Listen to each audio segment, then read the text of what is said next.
Jeg må gå nærmere da.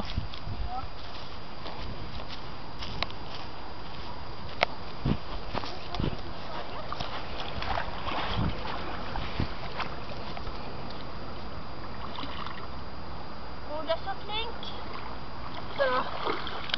Oi!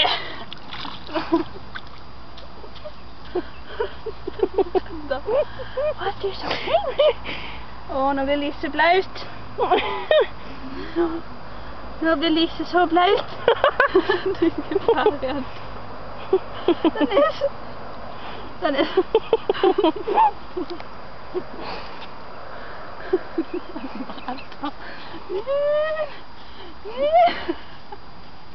Å, Dennis.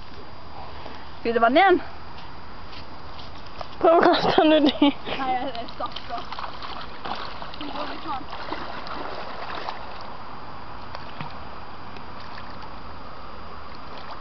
Ja, sånn, ja.